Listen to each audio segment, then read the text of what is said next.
തമിഴ്നാട്ടിൽ ഭരണപക്ഷവും പ്രതിപക്ഷവും തമ്മിലുള്ള അതൃപ്തി പ്രകടനങ്ങൾ ശക്തമാകുകയാണ്. ഇത്തവണ മുഖ്യമന്ത്രി വിജയ് എംഎൽഎമാർക്കായി പ്രഖ്യാപിച്ച കാർ നിരസിച്ചുകൊണ്ടായിരുന്നു DMK പ്രതിഷേധം അറിയിച്ചത്. DMKയുടെ 59 MLAമാർ സർക്കാർ വാഗ്ദാനം ചെയ്ത കാർ സ്വീകരിക്കില്ലെന്നാണ് പ്രതിപക്ഷ നേതാവ് ഉദയനിധി സ്റ്റാലിൻ അറിയിച്ചത്. DMK സർക്കാരിന്റെ കാലത്ത് സാമ്പത്തിക ബാധ്യത ഉണ്ടെന്നാണ് സർക്കാർ പറയുന്നതെന്നും അങ്ങനെയുള്ളപ്പോൾ അനാവശ്യ ചെലവ് വേണ്ട, MLAമാരുടെ തിരഞ്ഞെടുപ്പ് സത്യവാങ്മൂലം പരിശോധിക്കണമെന്നും അർഹമായവർക്ക് മാത്രം കാർ നൽകണമെന്നുമാണ് ഉദയനിധി അഭിപ്രായപ്പെട്ടത്.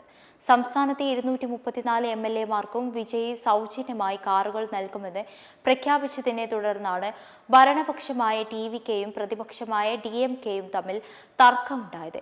DMKയുടെ 59 നിയമസഭാംഗങ്ങളും ഈ ആനുകൂല്യം സ്വീകരിക്കില്ലെന്ന് തീരുമാനിച്ചതായാണ് പ്രതിപക്ഷ നേതാവ് ഉദയനിധി സ്റ്റാലിൻ പ്രഖ്യാപിച്ചത്. അധികാരമേറ്റ നാൾ മുതൽ സംസ്ഥാനം കടുത്ത സാമ്പത്തിക ബാധ്യതയിലാണെന്ന് ആവർത്തിച്ചു പറയുന്ന TVK സർക്കാരിന്റെ നിലപാടിലെ വൈരുദ്ധ്യവും ഉദയനിധി സ്റ്റാലിൻ ചോദ്യം ചെയ്തിരുന്നു. അതേസമയം എല്ലാ MLAമാരെയും സമന്മാരായി കാണാനാണ് മുഖ്യമന്ത്രി ശ്രമിച്ചതെന്നാണ് മന്ത്രി ആദവ് അർജുൻ തീരുമാനത്തെ ന്യായീകരിച്ചു പറഞ്ഞത്. VCK, കമ്മ്യൂണിസ്റ്റ് പാർട്ടികൾ തുടങ്ങിയ ചെറുപാർട്ടികളിലെ പല MLAമാരുടെയും സാമ്പത്തിക സ്ഥിതി മോശമാണെന്നും മണ്ഡലങ്ങളിൽ യാത്ര ചെയ്യാൻ കാറ് ഒരു ആഡംബരമല്ല, മറിച്ച് അത്യന്താപേക്ഷിതമായ ആവശ്യമാണെന്നും മന്ത്രി ചൂണ്ടിക്കാട്ടി.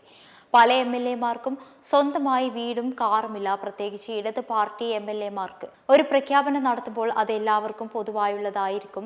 നിലവിൽ സ്വന്തമായി കാറുള്ളവർ സർക്കാർ വാഹനത്തിനായി അപേക്ഷിക്കേണ്ടതില്ല എന്നാണ് TVKയുടെ നിലപാട് എന്നും മന്ത്രി വിശദീകരിച്ചു. തുടർന്ന് പ്രതിപക്ഷ നേതാവിനെതിരെ വ്യക്തിപരമായ വിമർശനം ഉന്നയിച്ച ആദവ് അർജുൻ സ്വന്തമായി 3 ബംഗ്ലാവുകൾ ഉണ്ടായിട്ടും ഉദയനിധി സ്റ്റാലിൻ എന്തിനാണ് സർക്കാർ ക്വാർട്ടേഴ്സിൽ താമസിക്കുന്നതെന്നും ചോദിച്ചു. BLM കേരള, തമിഴ്നാട്, പോണ്ടിച്ചേരി